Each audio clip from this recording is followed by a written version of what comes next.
नमस्कार. पुन्हा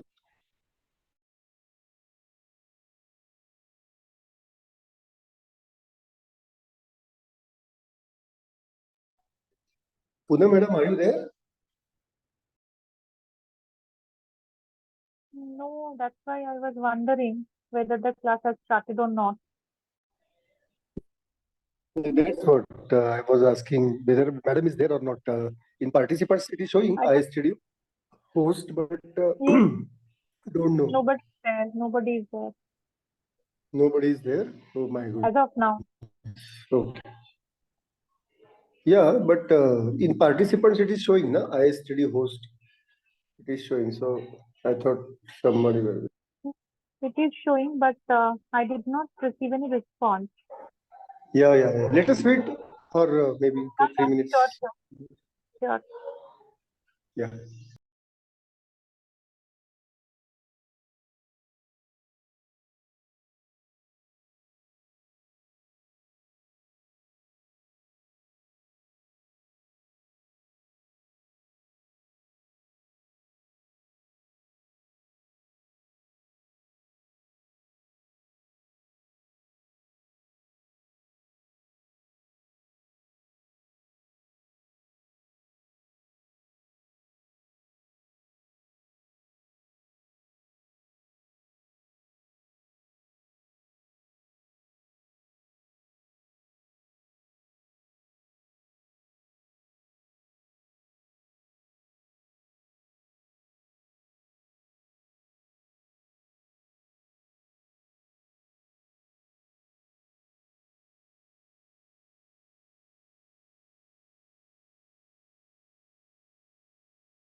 I tried to contact Usha Murlidhar madam, but she's also not responding. I sent her the message.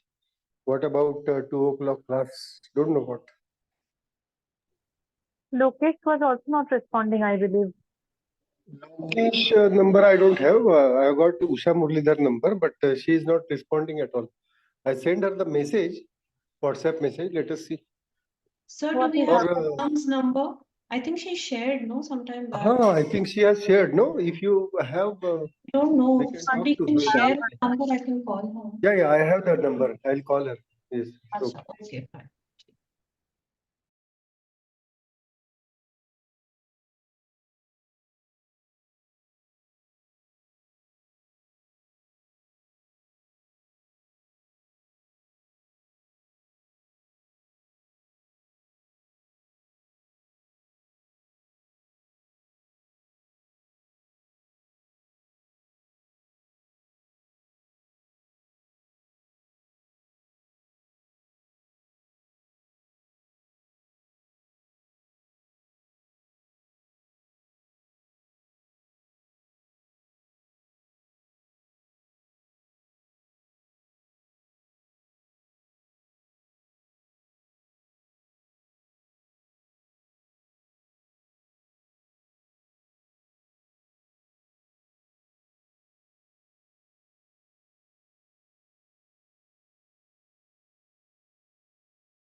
Okay, just now I telephoned her. She is waiting for passcode. So I have shared the passcode with Poonam madam. Got it. Maybe she will see and may join. Let us see. Thank you. Thank you. Thank you, sir.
Hello, everyone. And thank you, Jagannath ji, for sharing the code because I was. Namaskar, madam. Namaskar. Thank you. Namaste. Good Thank. afternoon. Good afternoon, madam. Good afternoon. Good afternoon. I was trying to get in touch with ISTD. I think they were searching for the code. They did not get it. I have no idea, but thank you, Jagannath ji, for sending me that out. Thank you, madam, for joining. We were all waiting. I understand. Yeah. I'm trying, like I'm generally someone who always start 5 minutes before. So I'm trying 5 minutes before, but Great. tried all those links they have shared, all the passcode they shared, but nothing worked out. Anyways, thank you for that. Okay, so let me quickly share my screen. Okay, just update. I have received the book, Talent Management. Okay. I have gone through, completed the reading, and thank you very much for the wonderful contents, especially the case of J.W. Marriott. Okay, It was the nice. classic case Uh-huh. study, and thank you for that. From tomorrow, I'm starting our new batch of development officers, some 22 new recruitees. So Okay. definitely whatever material is there, I will be using that. Thank you very much. Thanks if you found it useful. I remember how we were given a target to complete a book in a month, and then I had to work a lot for that. But yeah, thanks. You liked it. Yeah, and one more thing is that very less number of errors I could find. Otherwise, other all material they have got one or the other, or maybe many more errors. But this book Okay. is too good. Thank you very much. Thanks for that. Yeah, I tried to not to have, but when you say very minimum number, it means something is definitely there. So I would like to hear that later sometime. But yeah, thanks that you liked it. The idea was to provide the best in 1 month period, whatever I could have done. Okay. And Yeah. I hope that helped. No, Okay. maybe I'm reading from the proofreader's point of view. That may be sorry for that. Thank you. No, that's completely fine because I can understand. I have edited lots of books and even I have that eye. But you're old. It's an old saying that you can't find out fault in your own kid, right? So probably because of that, I may not be able to look for those things. But if you have observed, please let me know so that we can at least keep that in mind for next time. Okay, so with that, let us start. I see we are already late.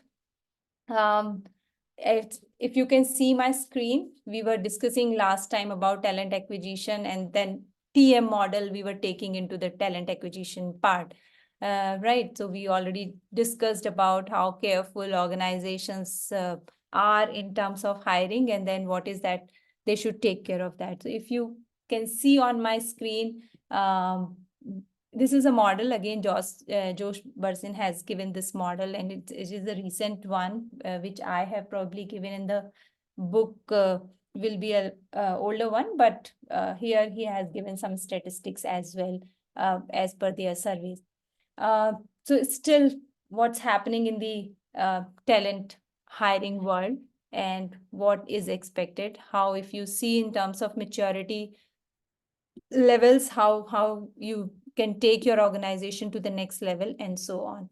So a very basic level where most of the organizations, when they see talent acquisition working along with talent management, what is that they are mostly covering is the reactive and fragmented way of hiring as per the need. So every organization has continuously requirement of hiring new people, and they're just fulfilling that requirement. So that you can say very high, transactional work. So business is sharing the requirement, and talent acquisition team is immediately starting working on that and bringing the right people for the organization.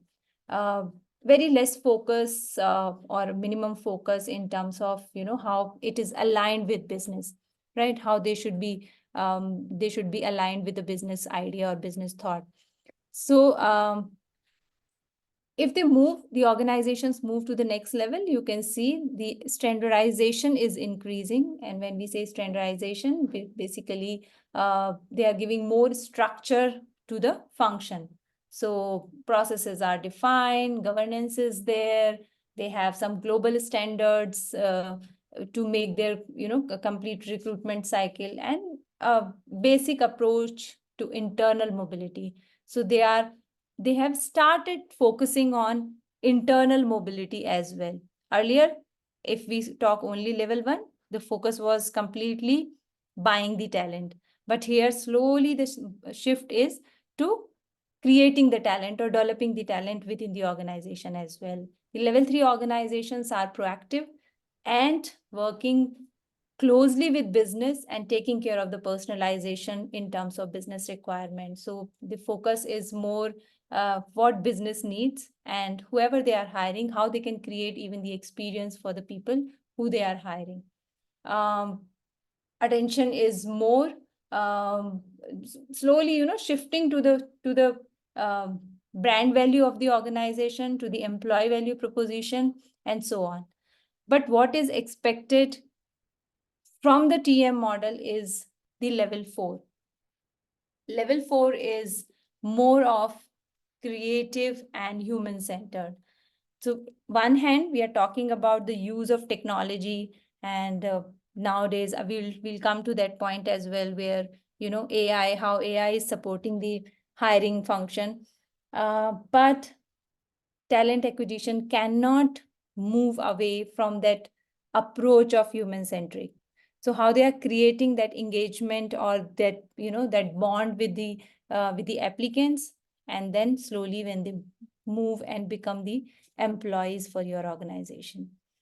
So this is one very old model. I think from 16-17 they are working on this model, but as and when they try to upgrade it, every year these surveys happens, and then they see how the maturity model is changing. I've also given a case study of Goldman Sachs, people who have got the book. If they have gone through the case Yes, study, yes. yeah, Gone Goldman through the Golden Sachet also, yes. Yes, example But is I given. found that Marriott case more classic and more interesting. Yes, yeah, Golden that's a very Sachet comprehensive case. That's why probably you liked it, right? maybe. Thank you. But small pieces here and there, what organizations are doing. So in this example, if you see how they have shifted for pre-recorded interviews, right? That itself saved lots of time for the hiring team. Anyone has any experience? What is that your organization is doing? Where is your organization currently if we talk about this maturity model? Yeah, I wanted to share one thing about this. In the first session also, I mentioned about the deployment. After employment, you need to deploy, that is the right people at the right job at the right time. Now, some organizations, including my own organization, though it's a public sector organization and people are may not be that much methodical or scientific in their applications for as far as HR goes. So from the philosophy or from the mentality of naming people like good for nothing to they are taking it to good for anything.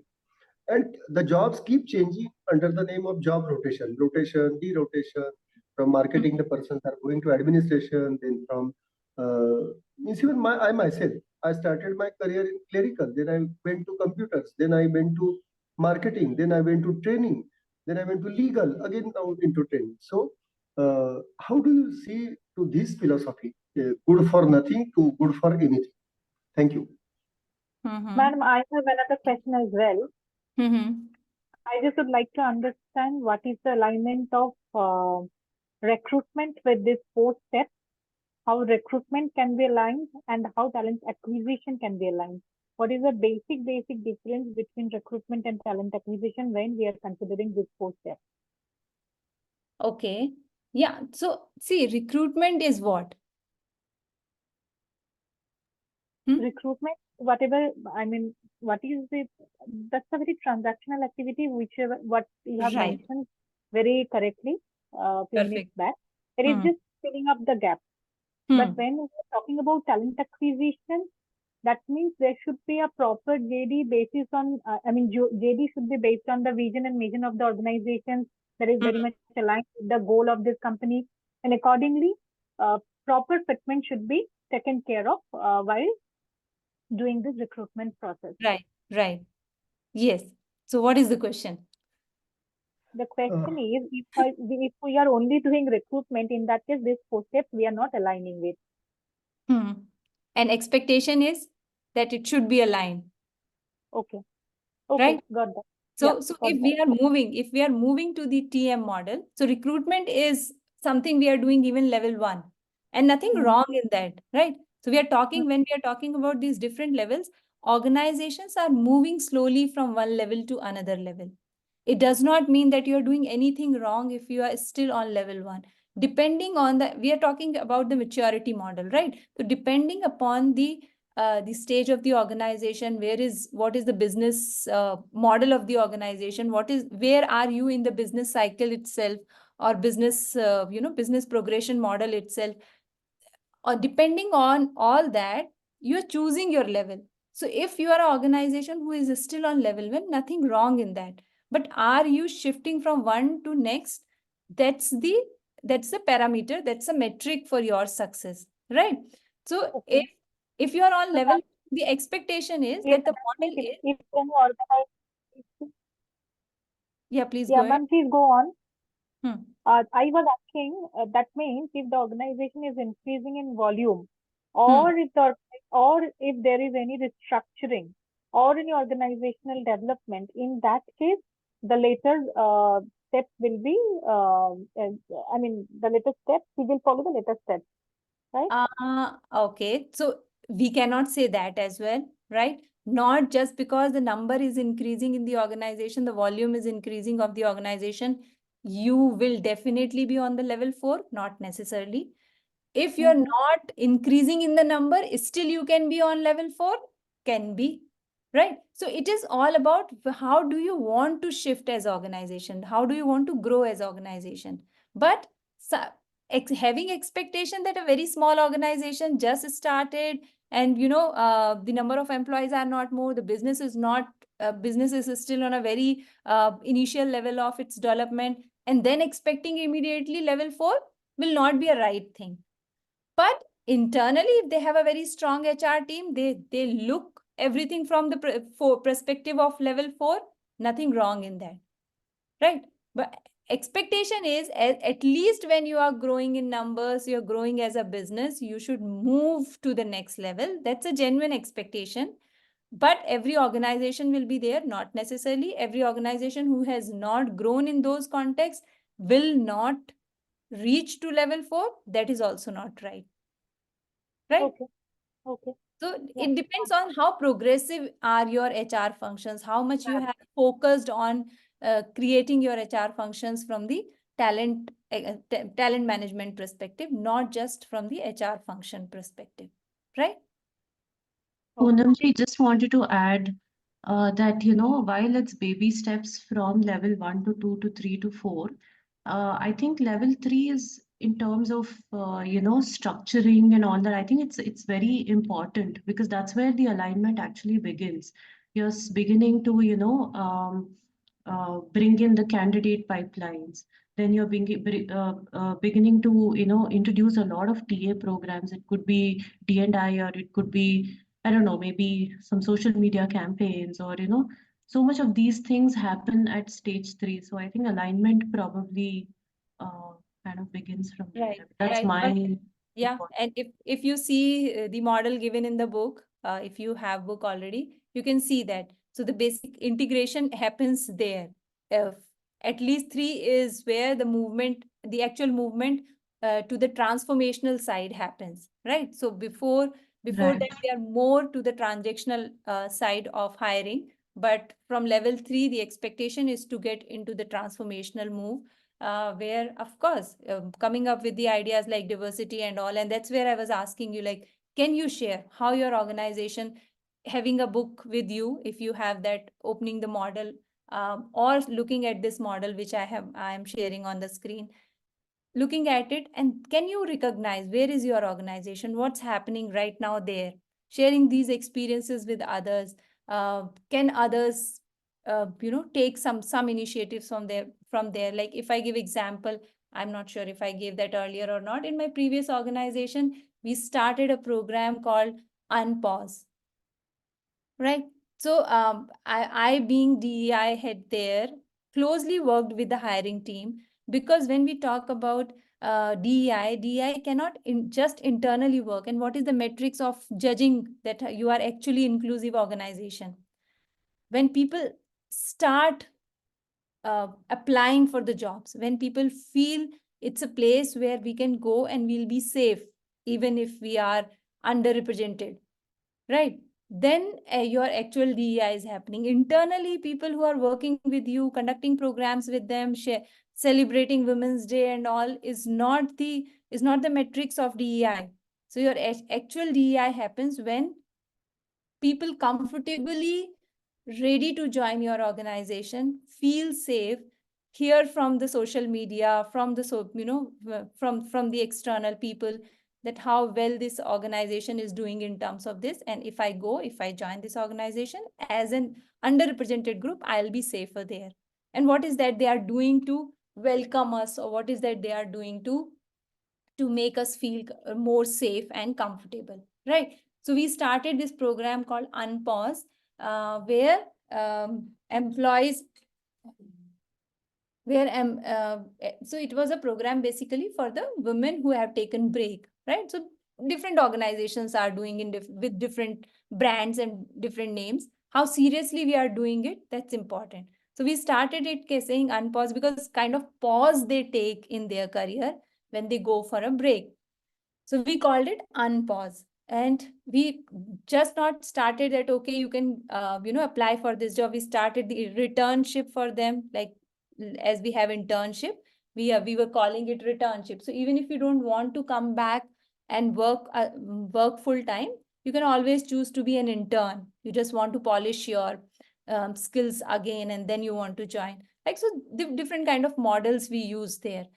So this is something when you are talking about diversity, or how employee referral programs, or applicants, looking at applicants as employees who already worked with your organization and then they left, looking at them as alumni and even taking their referrals or calling them back. So we used to call lots of our employees, we used to call boomerang, because many of them were there who left for certain reasons, or joined another organization but came back and joined our organization again. So we used to call them boomerang. So do we have those kind of examples? Are we really encouraging these things in our organization or not? That's where we are slowly moving to the level 3 and level 4. I know for sure that Accenture encourages a lot of its ex-employees to join back, Mm-hmm. It's one of the organizations which believes in bringing in the old employees. Okay. Any other examples? Examples from your own organizations? I want to add one thing. Like you asked about the recruitment. What is recruitment? So, typically, what happens in our cases, we recruit the agents to set the life assurance policies. We don't select them, or at any level, right from preliminary interview, though it is on paper only. But right from preliminary interview, their training, they're passing the examination, regulatory examination, and then doing the business. At no level we have any daring, I use the word daring, to reject them. No, you can't be recruited as agent.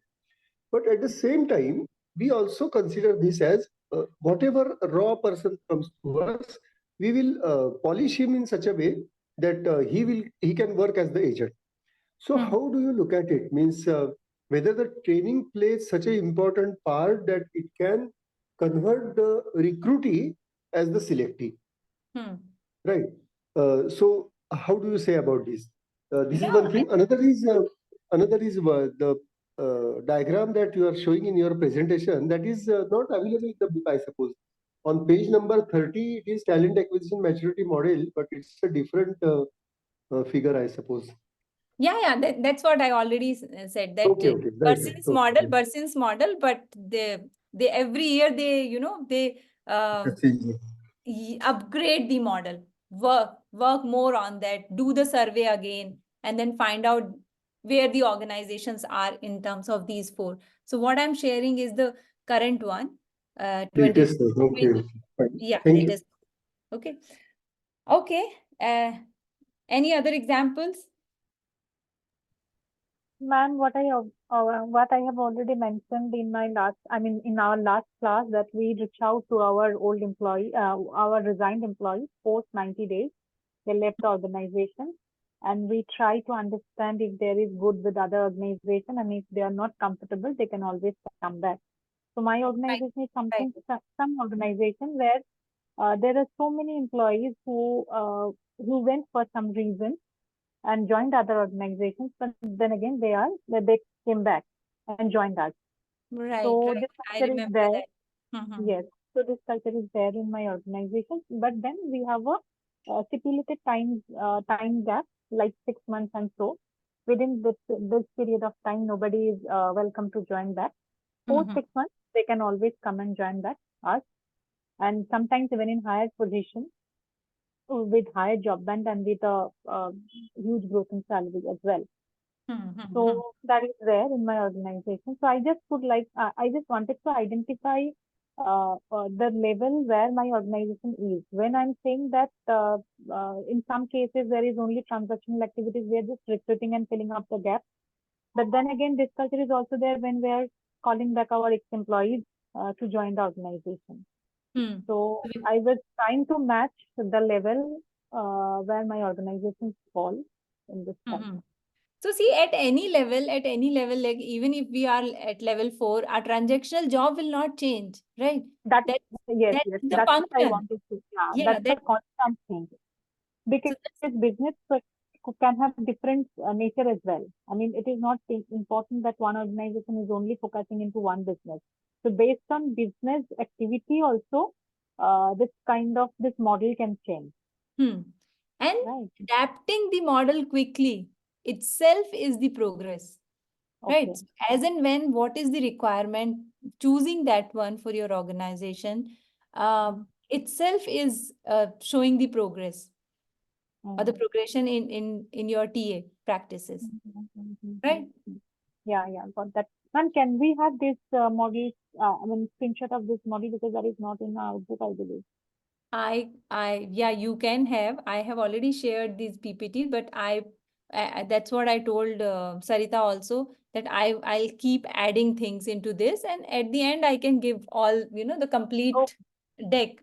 So he said, no, please give whatever is there right now. So I shared the earlier one, but what I do generally, I keep adding things into that for explaining in the next class. So once we have the last class, I'll share the complete deck with all of you. Okay, ma'am. Okay, yeah. Thank you.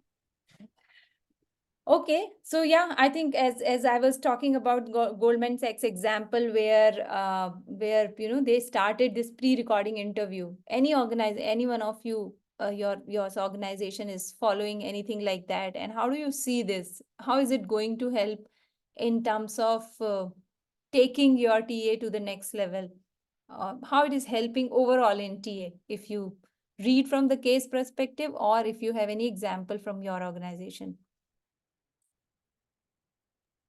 I don't know if this is a digression, but one of the BFSI segments that I was working for, right? I mean, you know that there are hardly like 26 or 30 BFSI companies today. And look at employees, they keep moving from one company to the other. Right. Not really like a big ocean out there.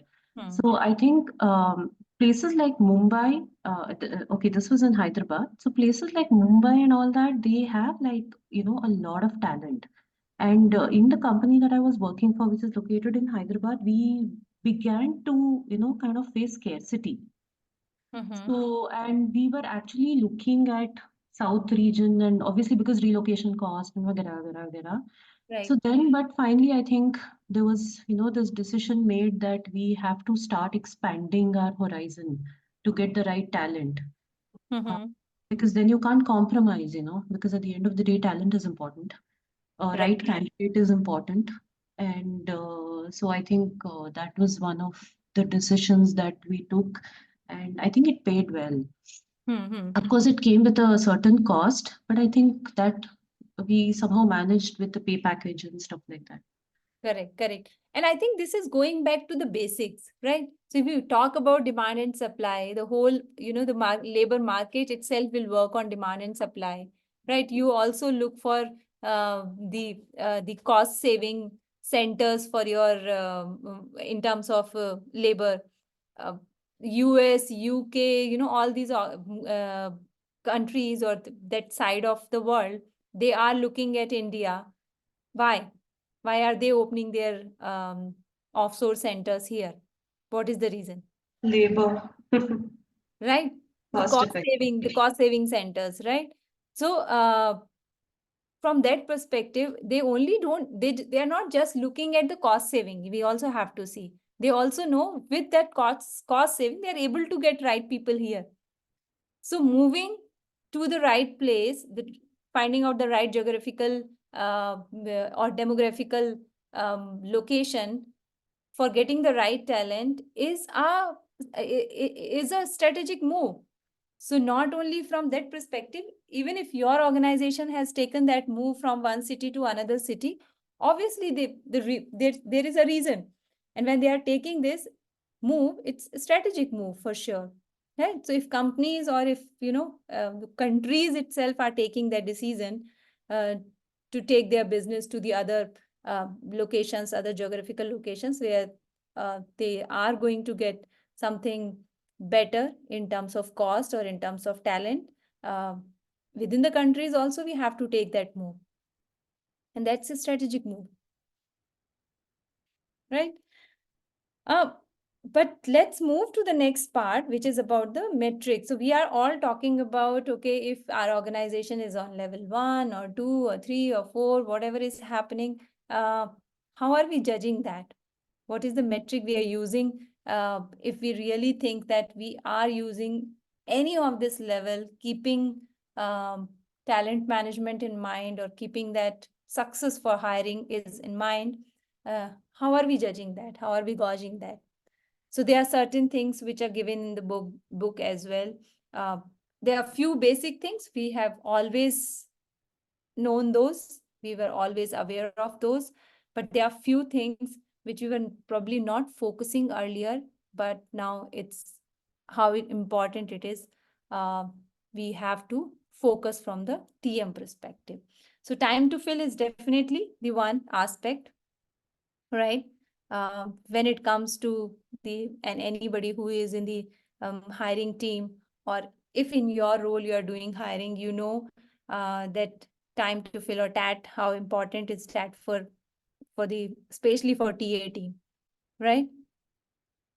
The turnaround time, how much time you are taking from a job opening to filling that job, or from applicants applying to joining your organization. So all that, the time is so important because lots of cost is associated with that, right?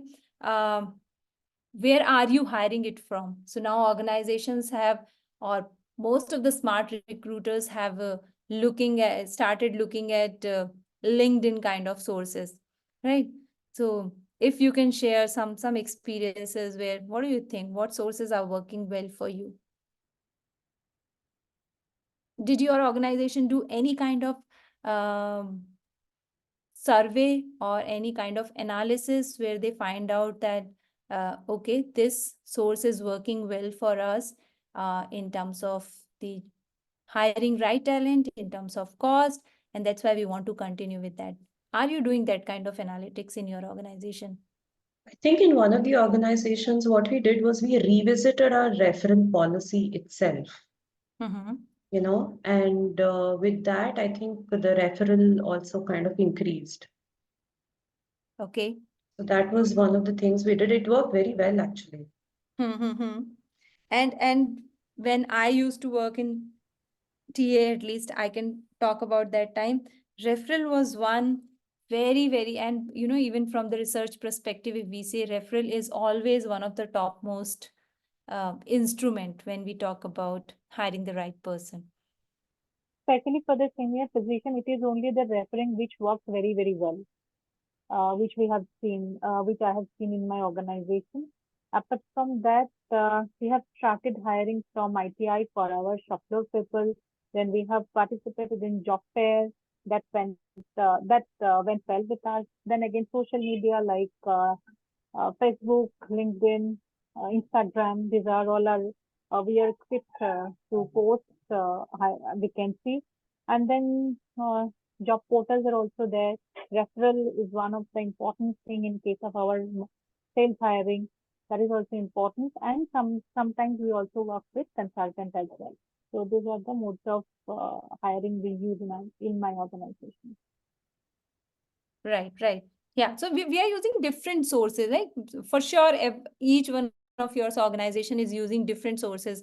But what's your experience in terms of doing some kind of analytics, understanding what is working well for your organization and focusing more on that? Or have you come across some kind of strategy change because this model is working well for us, or this model was not working that well for us? And so even if you are not working closely with the TA team, but you have just heard it from your, from your counterparts in other department, any experiences about that? So I think we did do this sort of data analytics for one or two organizations. I remember, like for the product company that I was working with, there are very niche positions, like data science, behavioral scientist and all that. You will not get them through referral or through Naukri and stuff like that. You have to, the approach is very different for these kind of positions. So similarly, the approach for a leadership position or if you're doing bulk hiring Naukri mein mil jata hai. So I think it depends on the kind of position, the kind of, like if I were to divide junior, middle, and leadership, I think it depends on all these factors. And then, once you have your plan, and then you can decide your approach as to from where you're going to get the maximum hires. Because, I mean, this is what I have experienced. It's not like LinkedIn gives you every kind of profile. No. It's neither like Naukri gives you all kinds of profiles. Absolutely not. I think niche profiles, I mean, they have like a very niche source, I would say. I mean, this has been my experience. Okay, right. Others, if anyone else?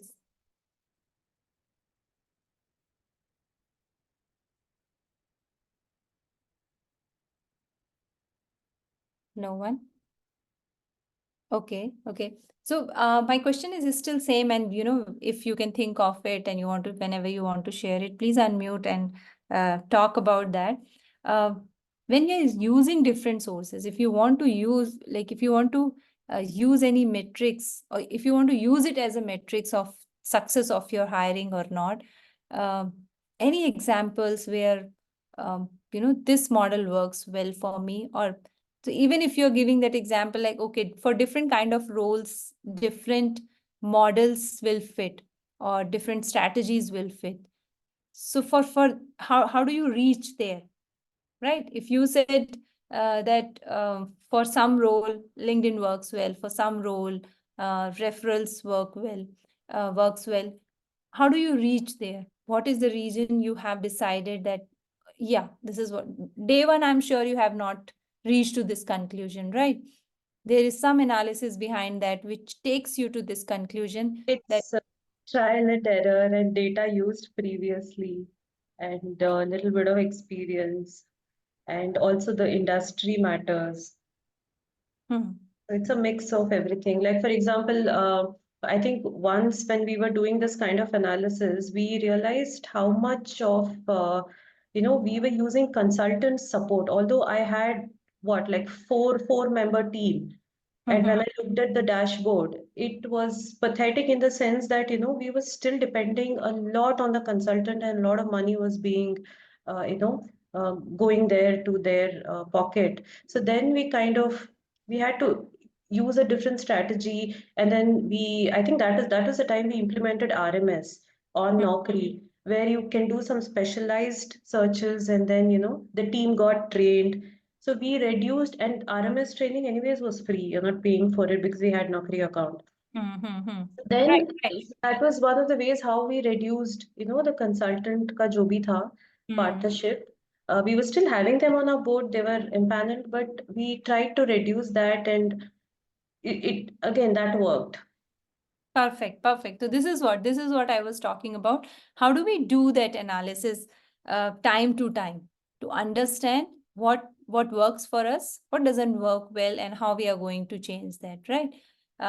So thanks for sharing that experience. If anyone else wants to share, please go ahead and share that. Other aspect can be, and most of the organizations go for 30, 60, 90 days touch base with the with the new joiners, trying to understand how they are feeling, what they are going.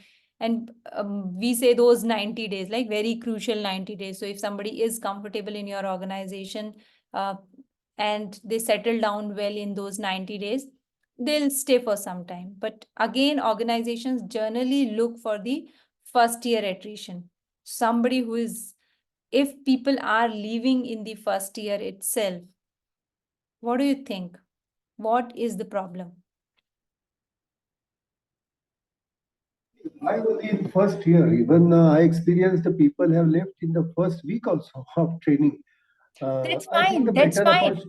So Jagannathji, that's the difference. That's why we say first year attrition. If people are leaving within 90 days, it means Yeah. they have not, they are not aligned with the culture. Somewhere they joined, but the culture fit was not there. And that's where this happened. Or probably when you're talking Not about only. first week, always possible that they had something else in hand, or they, when you are in the process of searching for jobs, something comes a week before, something comes a week after, that's always possible. So may not be fault at recruitment side completely, but No, madam, I disagree with this a little okay. bit by saying that many a times the definition of job or definition of role is not properly documented, or maybe we are not able to communicate it properly, or they are not able to receive that properly. And they enter the organization, and after joining the organization, they find that, oh no, this is not my cup of tea. And then they started doing that. Number one. Second is about the bosses also. What kind of superiors you are getting, whether they are doing the handholding or not, or whatever. Means this also happens.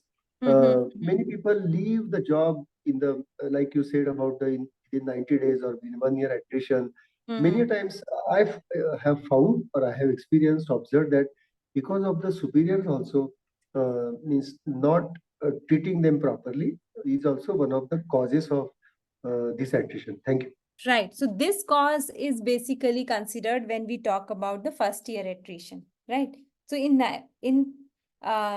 30 or 60 or 90 days, we sometimes, like as you said, the role was not defined properly, right? Or something else was there, something else they found better or more interesting can be there. But when we talk about this first year attrition, people are One more thing I want to add or ask about is about the mid-career blues, right? Reaching maybe within the middle of the career of any person, male or female or whatever profession, people do pass through this kind of phase called mid-career blues, and then they feel, no, I'm not either able to put in everything, or I'm at the saturation where further progress is not possible, or maybe I want to do upskilling and I'm not able to do. So how do you look at it at such age, middle age, maybe 45, 50? Like in the morning, we were talking about in some other session that if the organization starts torturing in a way, I mean, as torturing, by maybe compulsory transferring the people or giving them some not so easy jobs, difficult jobs, instead of saying, I'll say not so easy jobs. And in that phase of life, they are not even able to leave the job. So that also is one of the cause of attrition. I know a few cases where the people were suffering from psychological problems also, and then they exited the organization after serving maybe 20, 25 years, and then they start thinking of leaving the organization because of these reasons. Thank you. No, you rightly said that. And this point basically we touch in career growth and career planning and engagement aspect, which is related to the mid-career crisis, or that age generally when of course it's a psychological concept of midlife crisis, but it is equally applicable to the work side as well, when people are not able to take a call whether they really want to do this or they want to do something else, or is it enough now, they have worked a lot, can they take a break, especially in today's time when people in a very early age they are taking financial securities, they are already working well on their financial planning, and they are at a secure place in a very early age. They generally don't want that torture, everyday torture which you said, and then they generally want to move away from the jobs and want to sit back and figure out if they really want to do this or they want to explore something new. So that also happens, right? But that's a very, very minimal part of attrition if you're talking from the attrition perspective or the hiring perspective. So basically when we are talking from the hiring perspective, it has more to do, are we doing right or not, are we bringing right people in or not, and even if we are bringing right people, are we putting them in the right team or not, is even the manager and employee fit is right or not, the culture, organization culture and employee fit is right or not. All that is important from the hiring perspective, and that's where it becomes one of the metrics for the hiring team. Quality of hire, definitely, like it is not. So I remember someone I closely worked in TA. She was always very proud of how early we fill the positions. And then I used to have this conversation with her that it is not just about how early, how quick you fill that position. It is also important whether that person is contributing right or not, right? So you being in TA cannot take pride of filling the positions fast. You also have to see how much that person will contribute tomorrow in his or her team. So sometimes you find people very attractive, very smart in talking, and then you just go with the face value and see and hire them. They are very smart to crack interviews, but they're not that much hardworking people. They actually don't contribute later, right? So your job at the level of hiring the right skilled person for the team is over, or you as hiring team, as TA, you take the responsibility of the person in terms of their contribution as well, right? So that becomes one metrics for the TA team, the quality of hire, how much they are able to contribute tomorrow in terms of the organization success or so.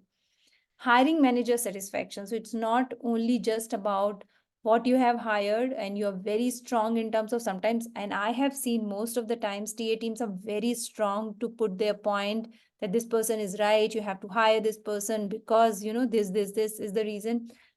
But hiring manager is satisfied or not, because at the end of the day, this person is going to work with that hiring manager. Candidates job satisfaction, later we were talking just about that, right? Why people leave in 30, 60, 90 days, or even first year attrition, when they don't feel that this is what they were expecting, right?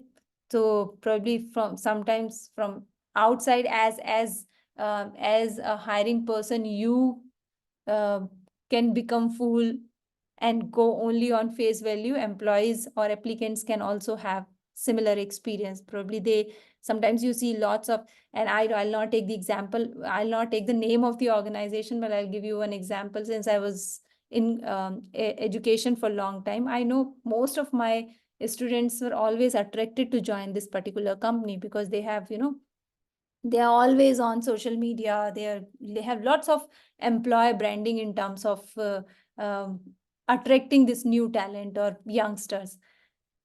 And because everyone was like, yeah, I want to join this company, I want to join this company. So always a long list was there to apply for that organization. And then they used to hire them for 3 months or 4 months internship, and then, finally giving them full-time role. One student who was very bright student working right now with ISB currently in Hyderabad.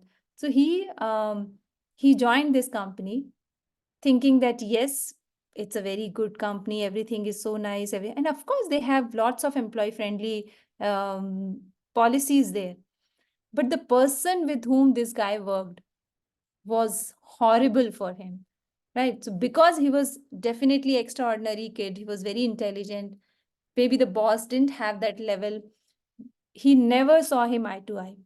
It was so difficult for this guy to manage those four months there, and he said, whatever happens, I'm not going to join this company. And he had offer in hand, they already gave him offer, but just because of the manager he decided, sorry, I don't think I want to work in this organization. So that's also possible, right? So you also have to see, if you're hiring talent, you feel okay, the person is real talent, but that talent, how he or she is going to fit into these boxes which you have in your organization. Then applicants per opening, how many people apply for a job? You have to see that, right? Because this is creating a good choice for you. If you are applying, if there is a job opening and hardly 5 people applied and then you hired one person, that's not a good ratio. So you also have to measure how many people apply, and then that's where lot more things play role.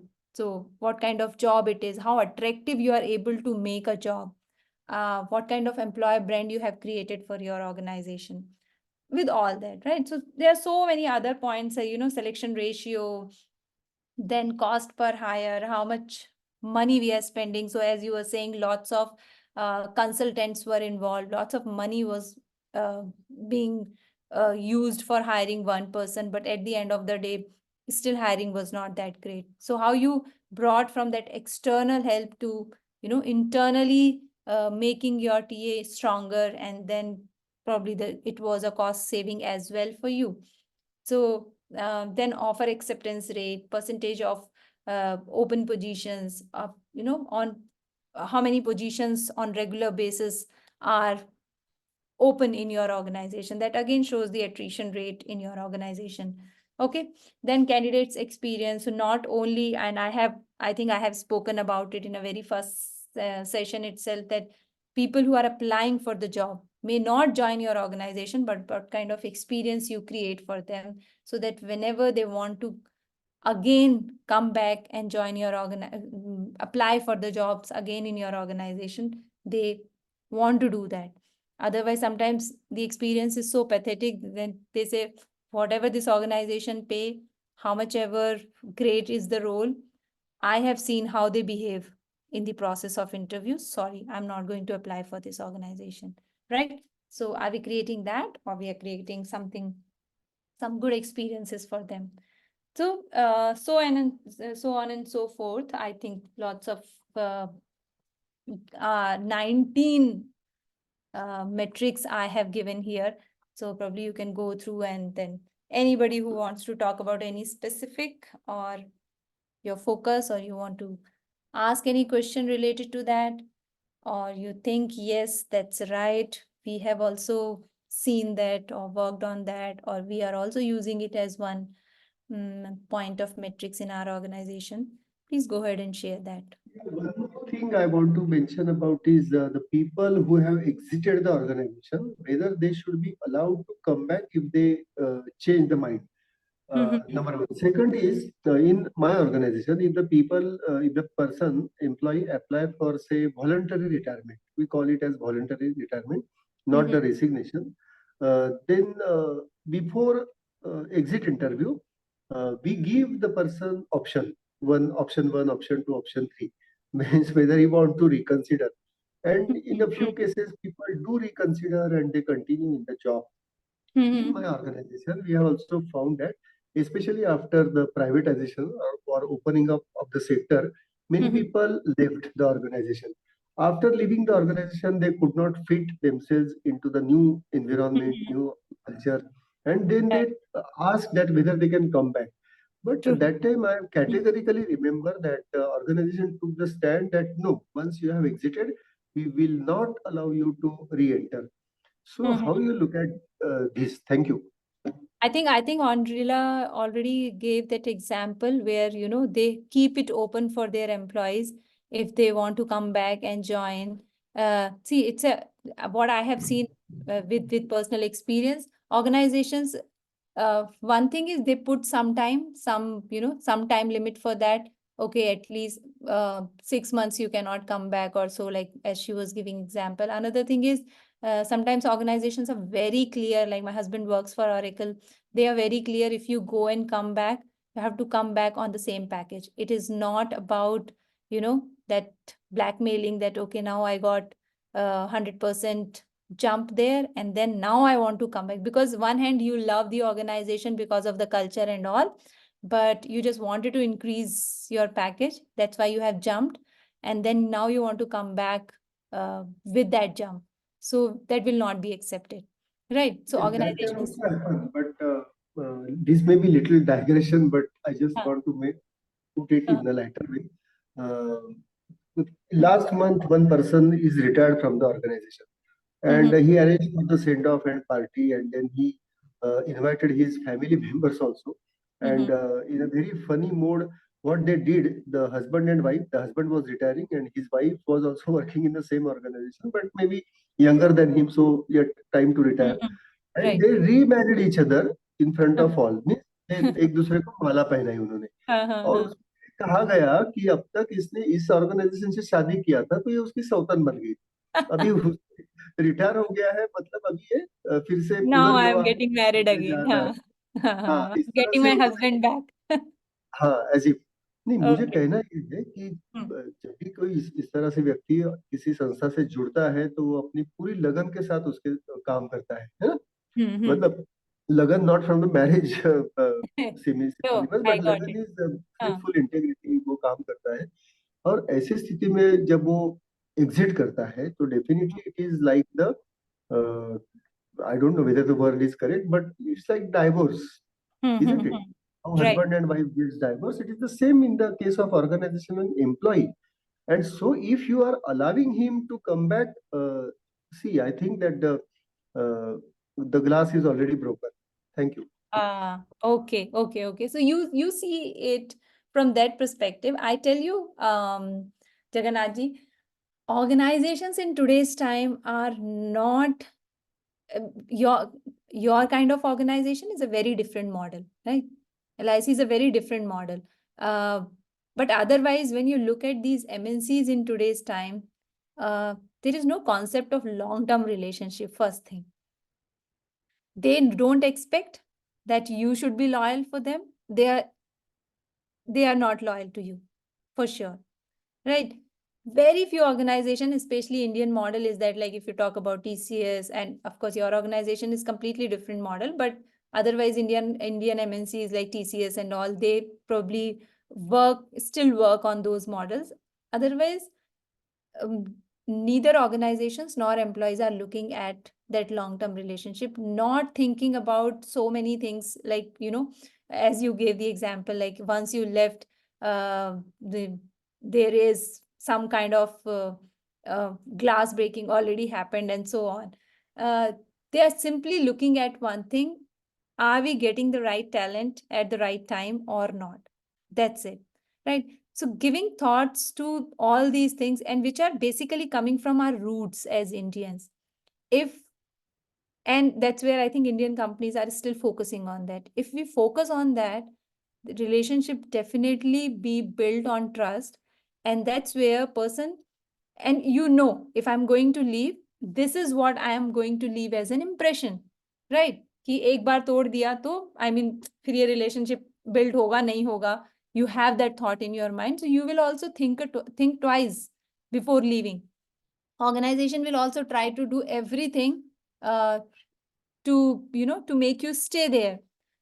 But in this world of war, or where the war for talent is there, organizations are not looking from that perspective. Very, very nice or novel thought what you are saying, but still for them, if the right person was there, he or she has left for some reason, good to have that person. So more of practical thought process than the emotional, I would say. So is it working for them? We don't know. Is it helping them? We don't know, because organizations are still exploring. We are also, trying to explore what's working for us, what is not working for us. But there is no short model for any organization. And that's where I think every day a new model is coming up. That's how I see this, right? So good that your organization thinks that if you have left, you have left. We don't have anything open for you now, but organizations are there who are welcoming employees who leave and they It want is to come. also for passing the message also among those who are not leaving, isn't it? Sending the message ki if you are leaving, then you are leaving permanently. So, So because they like can we do said, that, because they can do that with conviction, because they are sure that what they are doing there for their employees is really good enough. So after that also, if somebody is leaving, I'm okay to leave this message to that person, yeah, right? But correct. organizations where they are not giving their everything, their heart and soul is not there for the employees, they also cannot expect that from the employees, right? So I was just listening someone on LinkedIn, I think, and I was really impressed with the thought of that lady. She was talking about that nowadays organizations give you any kind of money, right? So as much as you ask, they are giving you, but they are giving you when they need you. As soon as they don't need you, they immediately throw you out. So a big chunk of money you were earning, big chunk of money were coming from that salary, suddenly turns into zero, right? But earlier organizations, or you have definitely you have heard about that. I know about that. Our parents, like, of course, my father was a government employee, but even if in those days our parents were working in private organizations, private manufacturing organizations, they were starting their jobs there and they were retiring from the same organization. There was no concept of jumping from one company to another company, right? But they were not getting those high salaries as now MNCs have started giving. आज के time में आप 50-60 lakh package is very normal thing. But earlier they were not paying that much, but they were making sure the continuity.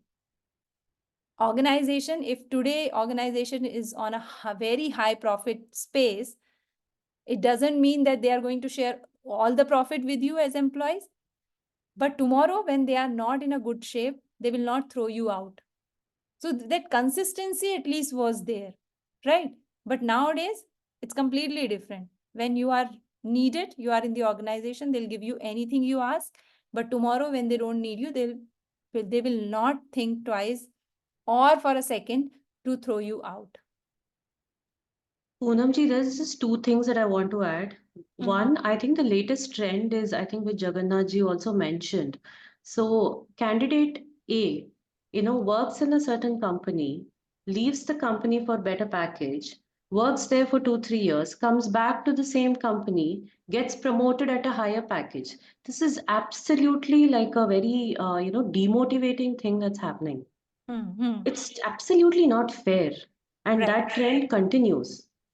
For the people in that team, I think it's extremely unfair. Unfair. And the second thing that I have experienced, these niche roles that I was talking about, a data scientist, I mean, you know how important suddenly data scientists have I become, know. right? Yes. Data engineers and scientists, as if unke bina to matlab dunya chal hi nahi raha hai. These guys, they start off 2-3 years experience ka, they demand 25 to 30 lakhs. And this is not a joke. And they keep hopping. They're not loyal anymore. Correct. And this is what I was telling, right? Crazy. Because organizations also need them, because as you said, niche roles, Yeah. right? The whole game is demand and supply at the end of the day, right? Once you will find lots of data scientists, everybody in colleges now, everybody will start taking those courses, everybody will learn this, and then you find the market is full of this talent, and automatically, you know, demand will not be that much, as much the supply will be, and the salaries will decrease.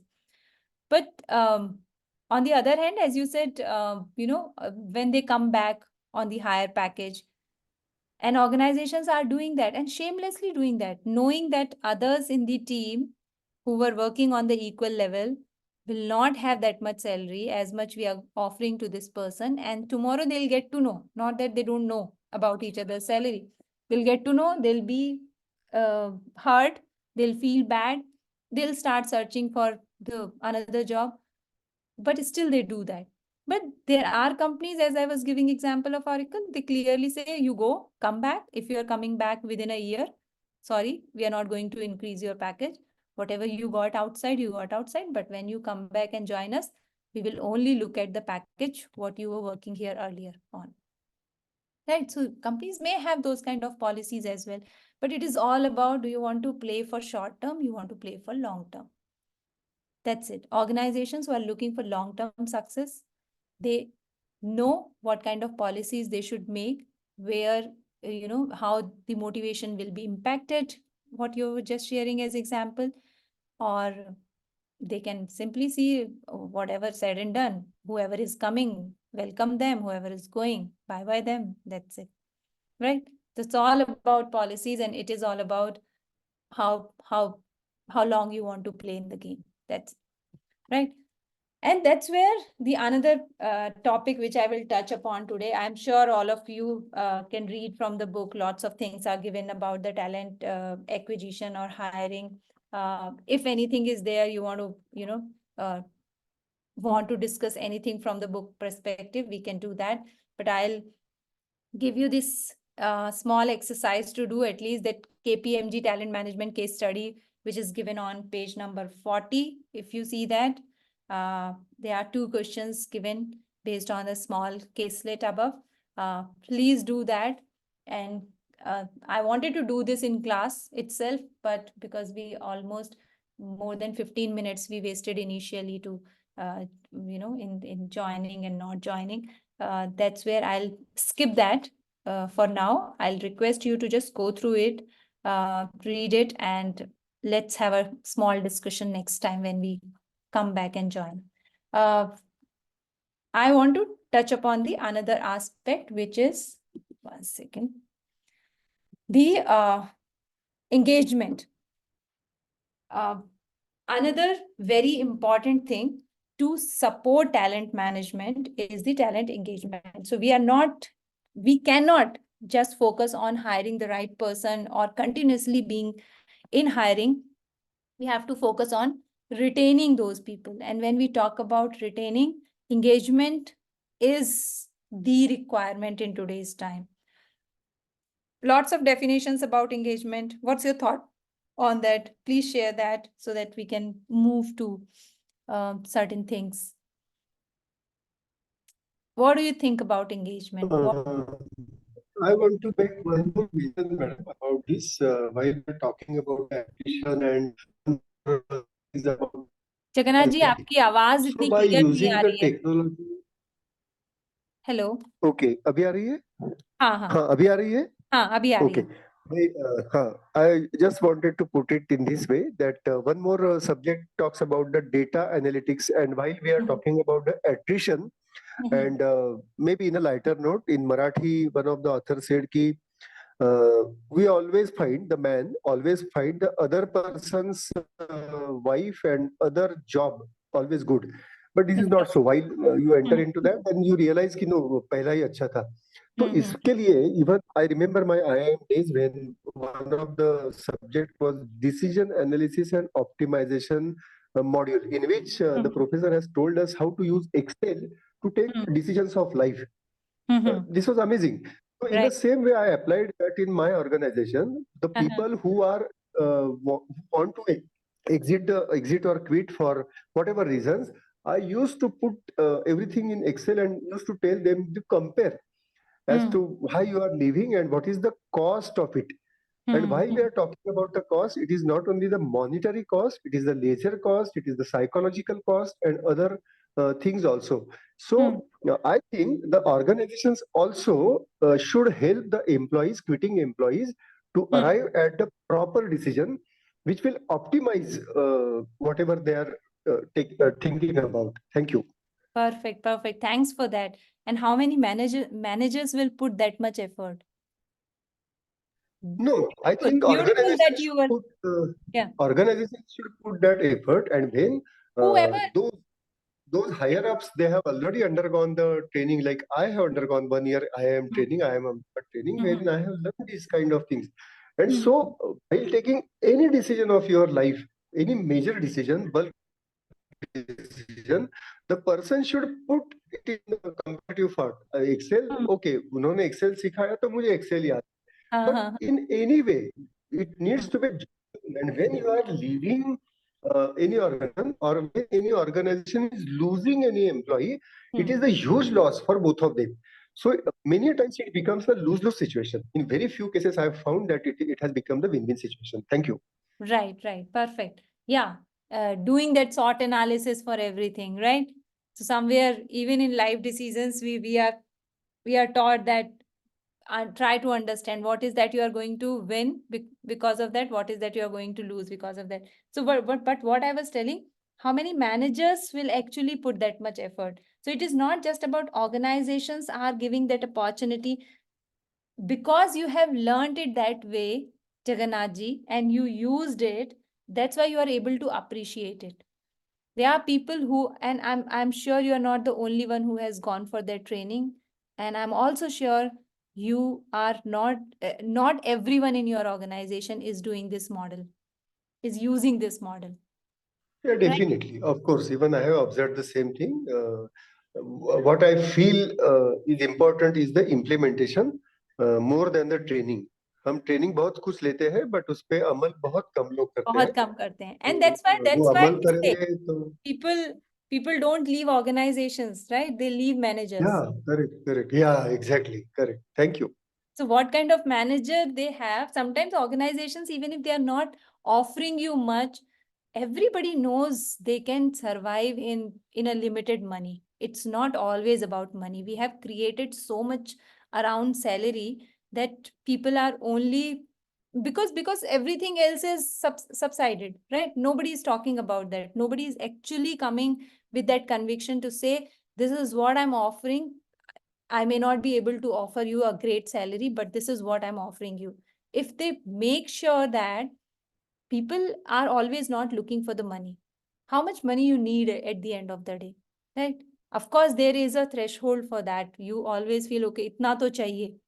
And you look for that kind of opportunity. But after some time, it's because I'm anyways not going to get anything else. Are paisa to le lene do ye company se. This has become the mindset because organization, whatever promises they do, I'm not sure if they will be able to deliver all that, but at least paisa hai jo mujhe clearly dikh raha hai. I can see this much money I'm going to get every month. Everything else, once I join there, I go there, then I understand if it is really helpful for me or not. If they were talking about great culture, how great is this culture for me, then I'll understand tomorrow. They're talking about hybrid work, they are talking about remote work, but I get a manager who will not allow me to do that. Even if organization has that system, my manager will not allow me working from home. Then it doesn't matter for me, right? So at the end of the day, it boils down to manager. If manager is the right person for someone, people are ready to, compromise on other side. So organizations, if they start focusing on making people right managers, half of the problems will be solved. But that's not happening. Trainings are happening. I'm not saying that trainings are not there. So many trainings are happening to make them right leaders. We started calling everybody leader nowadays. Every training is leadership training. Every training is about to lead. But they are not even becoming the right managers. What is the question of being leader? Leader is a big word. The corporate fancy word we have started using leader for everyone. Every senior position person is leader. No. They're not even managers, right? Managers, leadership to different aspect hai, right? Sorry, but I'd like to say the sentence is always there is a very obvious things in our industry. There's Yeah. a people never leave the organization; they leave the bosses only. Yeah, that's what I was just telling, They right? leave People the don't bosses. leave organization, they leave. And you are rightly said, madam. The most of the cases I have seen in the industry or in my industry, maybe this is applicable for the other industries also. This person who is most of the cases is sitting over the higher rank position. They don't have any that kind of capability to handle the situation or handle the team. Now they are on that position, but not in the position to handle the team actually. Even they don't have any that kind of feelings what the team members wants and what the expectations from them. They even can feel that. Right. And we were just talking about, data scientists itne important ho gaye hain. So what's happening? Even in a very young age, somebody is becoming manager, somebody is becoming VP, somebody is becoming director, this, that. Earlier days, if you think about our, traditional organizations like Tata's and all, it takes time to reach there. In manufacturing setup, you will see, to become manager, you have to put lots of efforts. You go through lots of learning from people around you, learning from life, and then you become manager. Then you know how I have to behave if I have become manager. But nowadays, getting into those senior roles is so easy just because you have learned, you have studied from some big institutions. You come back, your role for business, we were talking about the key positions that day, right? So your role for business is so important that you were immediately given that senior role. So some people, not that it is always about age, some people even in that young age, they are learning well and they learn how to become the right leader, and they are becoming. But most of them, they don't even know how to become an employee or co-employee or colleague, and they are already reaching to those positions. So in that case, they don't know how to deal with their team. They have just made their mind that because others are junior, they know less, even if they are elder in age, even if they have more experience in industry. Just because I have become VP, I have become director, I know more. That kind of mindset they have developed. And that these, why I'm talking about all these things, these are the root cause. These are the root cause of all these new models every day coming for employee engagement, for right hiring, for training and development. We are just looking for the models, not understanding the root cause. Who should go through those trainings first? Who should understand that, yes, these models are created for these reasons.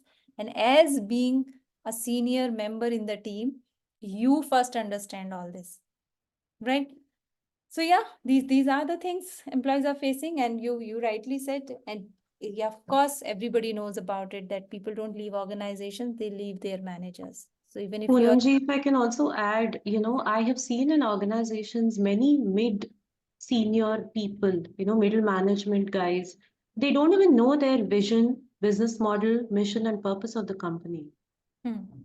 Right. I think that's also very, very equally important, because when you don't know what are you going to, what is trickling down, right? So, for an L&D manager, we were told that since we do onboarding and we give, orientation, vagera, vagera. So we have to obviously position our company in whatever way possible, right? So Right. that is directly also related to attrition, 30 days, 60 days, 90 days, blah, blah, blah. So, Correct. but the issue is it does not just lie with the L&D manager, because I am not closely working with these employees forever. It's the hiring managers only. So it is like a baton that you have to keep passing on. True that. And So that's they also need to be educated about, various company policies. So it's not just HR always. The hiring managers also need to know what is their role and how to tackle an employee, blah, blah, blah, and what they have to, like performance management, right? Giving constructive feedback, which is around the purpose of the organization. Right. So, and yeah, sorry. Yeah, no. You're saying whatever you're saying is right, because most of the time we just have to make line managers realize that this is not just HR's responsibility. This is more of your responsibility.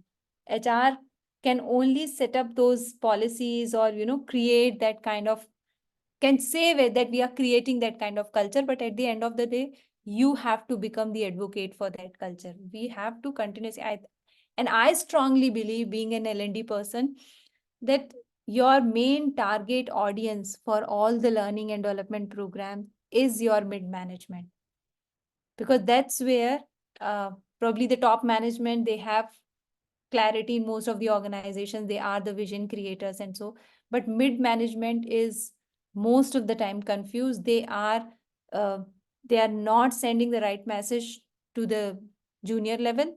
They're not able to send the right message to the upper level, what is being done in the organization, right? So most of the programs should be focused to this mid level. And that's where, what Jagannath ji was initially saying, they're already in the confusion. So that level itself filled with lots of confusion, whether I really want to do this or I wanted to do something else, because till a certain level, you're very clear that I'm doing great technically. This is what I wanted to do. But as you start getting into the management roles, your confusion starts. Am I for the management role, or I'm supposed to do what I was, doing for last 10 years or 15 years or so on. So clarity at that stage is very, very important. And that's where just, taking someone and making manager, just selecting someone from the list and saying that you are a manager for few is not the right way of making managers. There are lots of program on first time managers. And now if we talk like, again, new age organization like mine, where I'm working currently, the managers or the even the senior most are, I think everybody, the HR head joined recently, she's the only person who is elder than me. I think everyone else in the organization is younger than me, even if they are sitting on a, even if I talk about the CEO. So there, few things come with maturity, come with lots of experience. Those you will not find at that time. And if you see, I have clearly mentioned that even in my book, engagement is a shared responsibility for different stakeholders. So you can't just say that HR should make Fun Friday and that's where people will be engaged. Right? So most of the time, I think a lot of people think engagement is all about Zumba and yoga. I think we're beyond that now. That's what I was coming to that point, that most of the people think when we talk about engagement, it is all about having fun Fridays, celebrating some days, taking them to lunch, dinners, this, that. That's not all about engagement. Engagement is deeper and deeper, right? So lots of things are given in the book itself, and challenges, of course, if we want to create that environment or that engagement in the organization. First thing is your top management should be clear what exactly they want to achieve because of the engagement, and that's why they need the engagement in the organization. Lack of communication channel, sometimes lots of policies are there, but we don't hear our employees on regular basis. We don't talk to them on regular basis. So communication is very, very important. How are you presenting yourself as role models? We have talked a lot about it. I don't think we really need to talk about it again. You are a manager. I have to report to you. I have to do whatever you say, can be one approach. But because you are a manager, you are my manager. I see you, how much hard work you put. And that's where I learn every day that what's that I can do. My manager in my previous company, one of the, very senior name in HR fraternity, Dr. Kiranmay Pendyala, I used to report to her in my previous organization. Amazing leader, amazing. I would say every day people can learn something from her. I mean, the level of energy that lady has, definitely 15 years elder to me. she still has that much energy. Whatever happens in her reportee's family, anything good, anything bad, किसी की death हुई है, किसी के बच्चा हुआ है, किसी की शादी हो रही है, and not just the direct reportees, even skip level. She will make sure that she attends your life events for sure. What she has to do for that, sometimes she's traveling, abroad, she's coming back just that night. Early morning, she has to go to attend somebody's wedding. She'll make sure she goes there.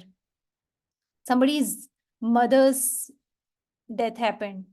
She makes sure that she flies from another city, goes and meets that person, right? How many people do that? How many reasons we can find out to not to do that, not to do all this? अरे यार, possible नहीं है, कैसे होगा? Right? उतना energy भी लाना. Most So- of our emotions is not there actually. Emotions are not, yeah, you don't feel that. So feeling for someone, that's the first thing. Then even if sometimes you feel, you find lots of reasons for not doing that, right? You think, अरे अभी travel करके कौन जाएगा? It is so difficult. I have just come from there. I have these meetings. I have this. I have a senior leader who is, who is a senior VP handling teams across the world. It's not easy for them, but it's still finding out time. Doing meetings on airports, doing meetings at sitting in someone's home, but is still coming and making sure meeting people. So such a big thing. And how much you learn when you work with someone like that, right? So how many leaders can be there like that? And I really feel like I have worked with such kind of leaders. So every day the kind of empathy, I'm not sure if I can do 50% of that, but even if I can do 50% of that, probably I can make some change. So these are the things. Are we learning from those role models? Do we have around us those role models to learn something? How many are there? Then,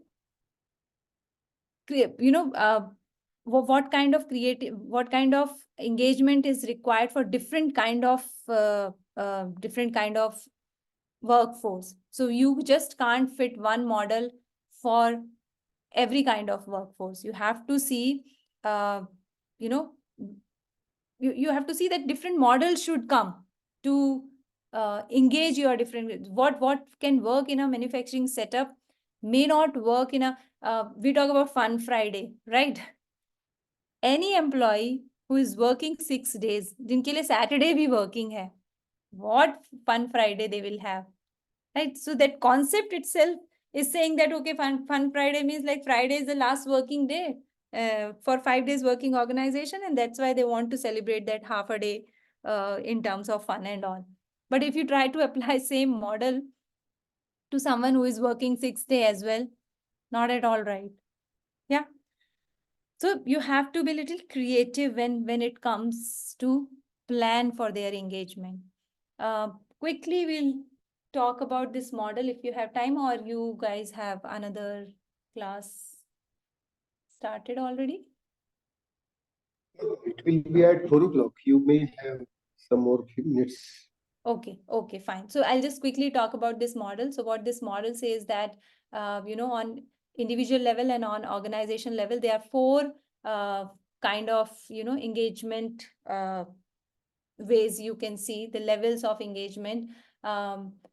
This also, as I was telling you that, every time they try to enhance the model. So here also, in this model, which I am representing on my screen, is showing about 5, whereas what I have put in the book is mainly talking about those 4.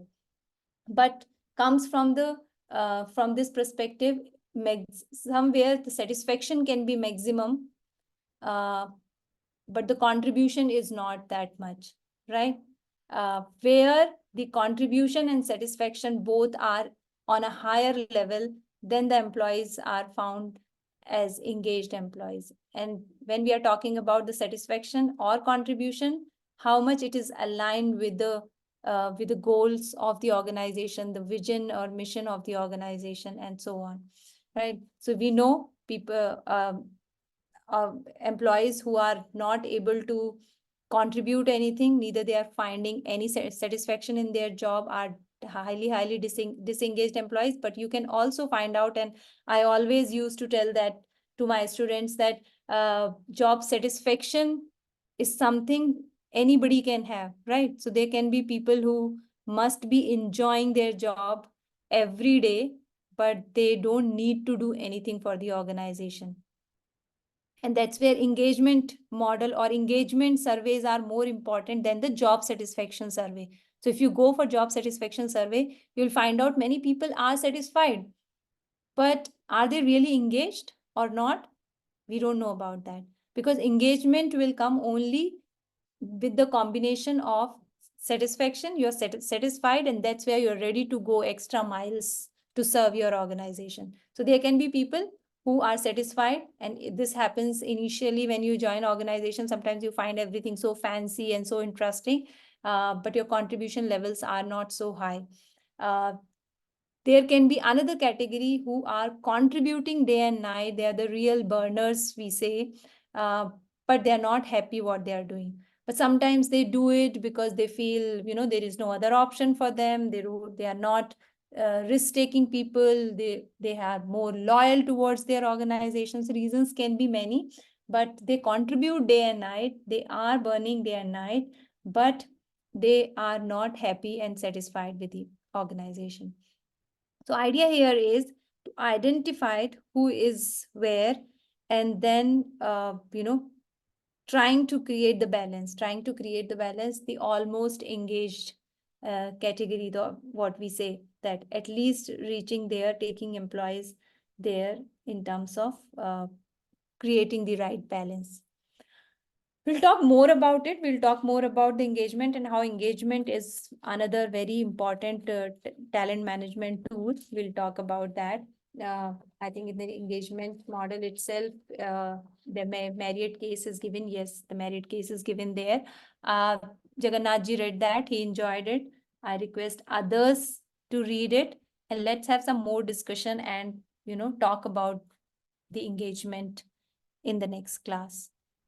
This is a very interesting image, because I think you can develop pulse surveys based on this. It's very useful. Yeah, that's how it happens. The engagement surveys are designed based on that. Okay, so anything else?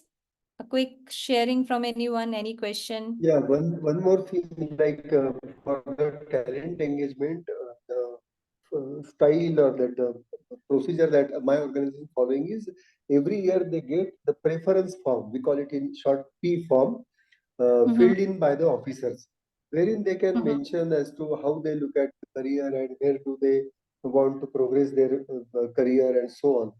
It's another story that they didn't make use of it, and the people are not deployed properly. That's a different story. But still, theoretically, we are doing that. And practically, what we are doing is we are misusing it. When we want to put employee in some difficult times, then we will remind him कि उस साल में आपने ऐसा लिखा था, so we put yourself there. Actually, every year the priorities and preferences do change for persons, and people do keep changing the career paths and so on. But that happens. Another mention is about, like you mentioned about your father, government employee, and once you join, you will only retire from that. But nowadays, especially after the IT invention and interventions, hopping itself is the culture. Means you need to change the jobs only to progress in your career. So this is, we should say that it's a generation gap or culture gap, that you are attached to one organization, one family, then you are there for life. So nowadays, like you mentioned about this, organization भी इतनी खुली हो गई है कि वो इतना सोचते नहीं इस सब के बारे में, और एम्प्लॉय तो बिल्कुल भी नहीं. Thank you. Yeah, thanks for that. And I would again say, it's not about generations. I think it is more about the availability. So what's available in market? Because we have that opportunity of moving from one organization to another, the young generation is doing that. Earlier, it wasn't the case. People were not so comfortable traveling from one city to another city. And, if you change your job, you will not immediately find something within your city. You have to probably shift the state itself to go and join another manufacturing setup or so. So that's where people were not so comfortable. They were comfortable in their organizations itself. Now availability is there, so people are comfortably doing that.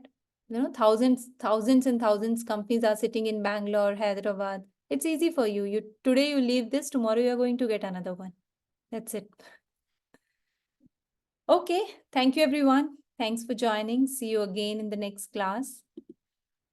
Thank you. Till then. Thank you very much. Thanks everyone. Thank you. Would like to see others participating more in the next class. I didn't hear Sunil this time. I'm here only. This time I'm listening. Okay. Sure. Thank you. Thank you. Thank you. Yeah.